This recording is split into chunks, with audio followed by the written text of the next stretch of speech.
Hi යාළුවනේ. ඉතින් මට හිතුණා අපේ නුවර ගමන ඔයාලත් එක්ක බෙදා ගන්න.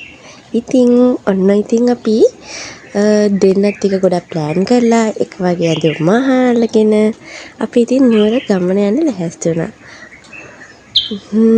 මුලින්ම අපි අලුත් නුවරින් තමයි පටන් ගත්තේ. අලුත් නුවර වැඳගෙන බාහිර වෙලා අපි ඉතින් නුවර ගමන යන්න පිටත් වුණා. ඉතින් හරිම ආසාවෙන් ලස්සන පාරවල් මැද්දෙන් අපි දෙන්න අපේම බයික් එකේ අපේ චමිදුගේ අලුත් බයික් එකේ අපි දෙන්නත් එක්ක අපේ නුවර ගමන ගියා. ඇත්තටම මේක ලොකු අත්දැකීමක් වුණා.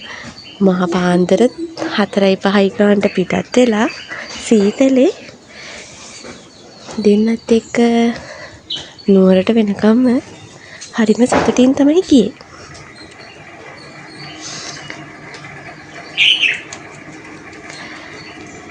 ටිකක් ඉතින් ඔය වීඩියෝ කරන ඒවට නම් ඉතින් මම ටිකක් බය වුණා. ඉතින් ඒක ඉතින් ඕගොල්ලන්ට වීඩියෝ එක දැක්කම පේනවනේ. ස්ටික් එකක් අතේ තියාගෙන ඉතින් ඔය යන්නේවට ඉතින් මම චුට්ටක් බයයි. ඔන්න ඔහොම තමයි ඉතින් අපි දෙන්නේ ගමන පිටත් වුණේ. ඇත්තටම අපි නුවර යන්න තීරණය කරේ අපේ අනාගතයේ වෙන ලොකු බලාපොරොත්තුවකට බාර වෙන්න දල්දා හාමුදුරුවන්ට. ඉතින්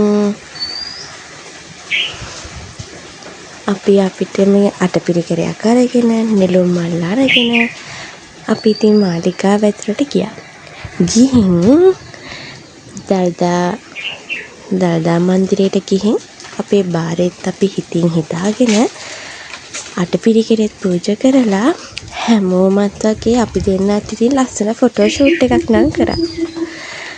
ගොඩක් අය ඉතින් නුවර ගියාම ඉතින් ඒකට ගොඩක් කැමතියිනේ. අපි දෙන්නත් ඉතින් අපි දෙන්නගේ ඒ මතකයන් අලුත් කරගන්න ලස්සන මතකයන් පුරව ගන්න ඕන හින්දා ලස්සන ෆොටෝ ෂූට් එකක් කරා. ඒකත් ඉතින් ගොඩාක් ලස්සනට අපේ දෙන්නගේ මතකයන් එකතු කරගන්න ගොඩාක් උදව් වුණා.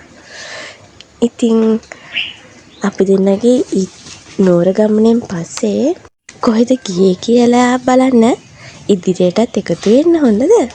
බයි.